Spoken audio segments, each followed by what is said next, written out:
आज के इस पंचांग विश्लेषण में सीधे गहराई में चलते हैं। 15 मई 2026 के इस जटिल खगोलीय गणित को हमने एक बिल्कुल स्पष्ट और दैनिक रोडमैप में बदल दिया है। ये सिर्फ समय देखने के बारे में नहीं है, बल्कि सफलता के लिए ऊर्जा के सही प्रवाह को समझने के बारे में है। चलिए जल्दी से देखते हैं कि आज हम किन विषयों पर चर्चा करेंगे।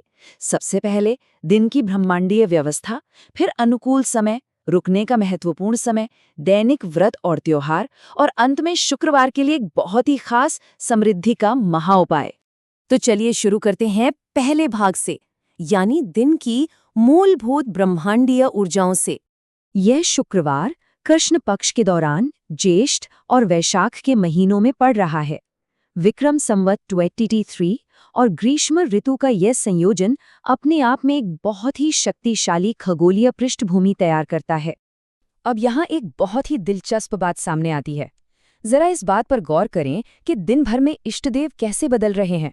तड़के सुबह कामदेव और श्री लक्ष्मी की सौम्य ऊर्जा से शुरुआत होती है, और रात होते होते ये भगवान शिव और माता काली की गहन ऊर्जा में बदल जाती है।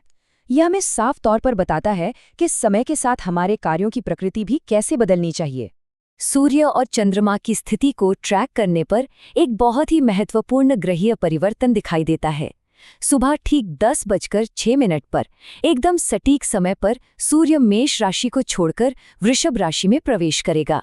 संक्रांति का ये क्षण एक बड़ा खगोलीय बदलाव है जो पूरे दिन की ऊर्जाओं को स्थिर कर देता है। आगे बढ़ते हैं दूसरे भाग की ओर, जहां हम बात करेंगे सफलता की उन खास ग्रीन लाइट्स के बारे में। यहाँ हम देख सकते हैं कि ब्रह्म मुहूर्त सिर्फ सुबह जल्दी उठने का समय नहीं है, बल्कि यह एक अत्यधिक लक्षित अवधि है। सुबह 4:06 पर मोक्ष के लिए जप, 4:30 पर छात्रों और पेशेवरों के लिए करियर पर ध्यान, और ठीक 5 बजे का समय घर में शांति के लिए प्रार्थना करने का एकदम सही समय है। यह समय विभाजन सच में कमाल का है। अब बात करते हैं चौघड़िया समय की, जो हमारी दैनिक ग्रीन लाइट के रूप में कार्य करते हैं। सुबह 7:12 का लाभ का समय हो या 8:55 का अमृत समय, ये विंडो महत्वपूर्ण बैठकों को निर्धारित करने या नई परियोजनाओं को शुरू करने के लिए एकदम बेहतरीन अवसर प्रदान करते हैं। लेकिन ठहरिए, यहाँ एक बहुत ही महत्वपूर्ण ब्रह्मांडीय टकराव हो रहा है। यद्यपि अभिजीत मुहूर्त अत्यधिक शुभ होता है, लेकिन राहुकाल के कारण कोई भी महत्वपूर्ण कार्य ठीक 12:17 PM तक टाल दिया जाना चाहिए। राहुकाल के दूषित प्रभाव को पार करना बेहद जरूरी है। केवल 12:17 से 12:44 तक का समय ही पूरी तरह से शुद्ध और शुभ बचता है। सुबह के बाद दोपहर और शाम अत्यधिक विशिष्ट अवसर प्रदान करते हैं, जैसे विजय मुहूर्त कानूनी दस्तावेजों और मुकदमों से निपटने के लिए एकदम सही है। शाम का प्रदोष काल घर में जोत जलाने और आरती के लिए है, वहीं निशीथ काल गहन साधना के लिए मध्य रात्रि का एक बहुत ही गुप्त और शक्तिशाली समय माना जाता है। जिस तरह सितारे दौड़ने का समय बताते हैं, उसी तरह वे रुकने का समय भी बताते हैं। चलिए देखते हैं आज की चेतावनियां। सुबह 10:35 से दोपहर 12:17 तक के इस विशिष्ट समय के दौरान प्रमुख पहलों को रोक देना ही समझदारी है। राहु काल में किए गए प्रयास अक्सर विफल होते हैं, क्योंकि स्वभाव से शुभ कार्य भी इस दौरान दूषित हो जाते हैं। शाम के समय गोधूली मुहूर्त कुछ बहुत ही सख्त चेतावनियों के साथ आता है। इस छोटी सी 24 मिनट की अवधि के दौरान झाड़ू लगाना, भोजन करना या सोना पूरी तरह से वर्जित है। इन साधारण कार्यों को इस समय करने से देवी लक्ष्मी रुष्ट होती हैं और घर की समृद्धि बाधित होती है।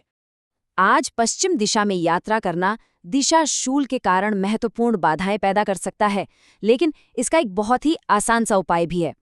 किसी महत्वपूर्ण काम से निकलने से पहले मीठी दही खाना सफलता के लिए एक बहुत ही शक्तिशाली उत्प्रेरक के रूप में कार्य करता है।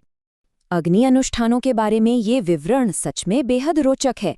आज हवन के लिए ऊर्जा अद्भुत रूप से समृद्ध है, लेकिन ये केवल रात्रि 3:51 तक ही लाभकारी है।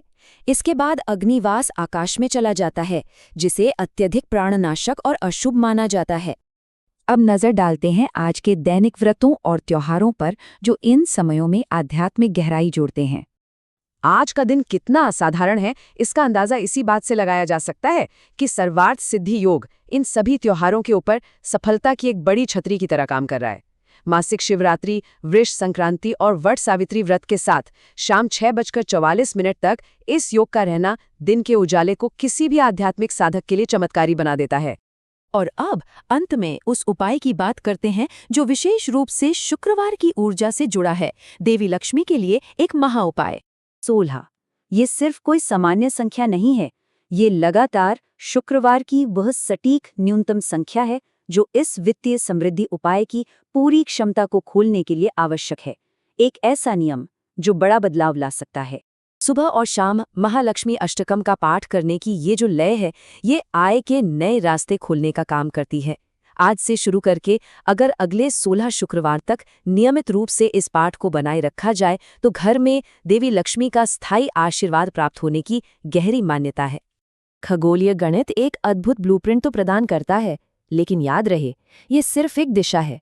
ये हमारा समर्पित कार्य ही है जो इन ब्रह्मांडीय अवसरों को असलियत में बदलता है। सितारों ने आज के लिए एक अविश्वसनीय नक्शा दे दिया है, तो क्या इन शुभ मुहूर्तों और ऊर्जाओं का आज पूरा लाभ उठाया जाएगा? इसी विचार के साथ इस विश्लेषण को यहीं समाप्त करते हैं।